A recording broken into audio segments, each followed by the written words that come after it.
नमस्कार, मैं पंडित निखिल शर्मा। आजकल श्रावण मास चल रहा है, जिसके बारे में मैं आपको बताना चाहता हूं। जो आप कांवड़ लेके आते हैं, हरिद्वार से लाते हैं और भी कई जगहों से लेके आते हैं और अपने अपने जो भी देवालय हैं वहां पे आप चढ़ाते हैं। तो ये जो प्रथा है, ये सबसे पहले किनके माध्यम से चालू हुई? तो पहले तो उनको प्रणाम करता हूँ। जो थे वो श्रवण कुमार थे, उनके माध्यम से हुई। उसकी छोटी सी कहानी मैं संक्षिप्त में बताना चाहता हूँ आप लोगों को, अपने दर्शकों को, ये कहाँ से चालू हुई और ये प्रथा कैसे चालू हुई। तो श्रवण कुमार थे, इनके बूढ़े माता पिता थे जो बहुत बुजुर्ग थे और अंधे थे। तो ये अपने माता पिता की बहुत सेवा करते थे और उनके हर आज्ञा का पालन करते। तो इनके माता पिता को ये आभास हुआ कि भाई अब वृद्ध हो गए हैं, तो इनके मन में ऐसे भाव आए कि हम 4 धाम की यात्रा के लिए जाएं। जब ये 4 धाम की यात्रा के लिए जब ये जाते हैं, श्रवण जी सोचते हैं कि मैं इन्हें कैसे लेके जाऊं। जैसे आजकल कांवड़ चल रही है, उसी प्रकार इन्होंने कांवड़ बनाई। एक तरफ माता को बिठाया, एक तरफ पिता को बिठाया और कंधे पे रखकर अपनी यात्रा चालू कर दी। जैसे ही ये यात्रा करते करते अयोध्या पहुंचते हैं, तो इनके माता पिता को रात्रि के काल में प्यास लगती है बड़ी जोर। तो माता पिता इनको बोलते हैं कि बेटा मेरे को प्यास लगी है, और माता भी कहती है उनको भी प्यास लगी है। और श्रवण जी को भी प्यास लग गई थी, क्योंकि इनको काफी देर से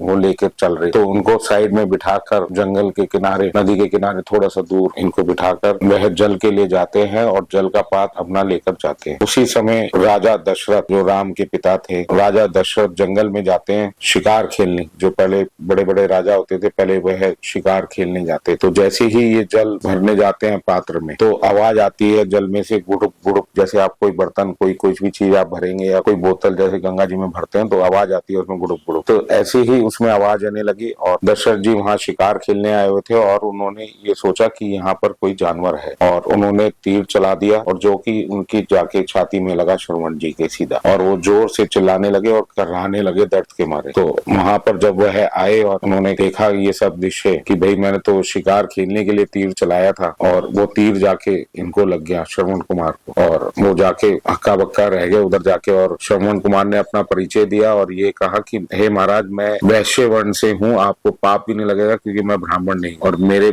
माता पिता अंधे हैं बेचारे, और जो मेरे साथ ये हुआ है, जो आपने तीर चलाया है, तो इसकी खबर मेरे माता पिता को आप जरूर दे दीजिएगा। और मेरे बेचारे माता पिता उधर साइड में बैठे हुए हैं वृक्ष के नीचे और प्यासे हैं वो काफी समय से, तो ये जल उनको आप दे दीजिएगा। ये कहकर उनके प्राण वहीं पे त्याग देते हैं। उसके बाद जब दशरथ उनके माता पिता के पास जाते हैं, तो जैसे ही वो अपनी कहानी उनको बताते हैं कि मैंने ऐसे ऐसे किया और ऐसे ऐसे आपका पुत्र क्या ये हो गया, उन्होंने जल भी ग्रहण नहीं करते हैं और वह जल ना ग्रहण करके और अपने प्राण वहीं त्याग देते हैं। और यह श्राप उनको देके जाते हैं कि जैसे हम अपने पुत्र के लिए यहाँ पर तड़पे हैं, ऐसे ही आप भी तड़पोगे। तो आपने रामायण में देखा होगा कि इनका राज्य तिलक होने वाला होता है, तभी इनको वनवास हो जाता है। जैसे हम लोग अपने बच्चे के वियोग में प्राण त्याग रहे हैं, ऐसे ही आप भी अपने पुत्र के वियोग में प्राण त्यागेंगे, ऐसा उन्होंने श्राप दिया। और इसी प्रथा से श्रावण में जो हम लोग जल चढ़ाते हैं, कांवड़ लेते के आते हैं, वो इसी प्रथा से यहाँ पर चालू हुई।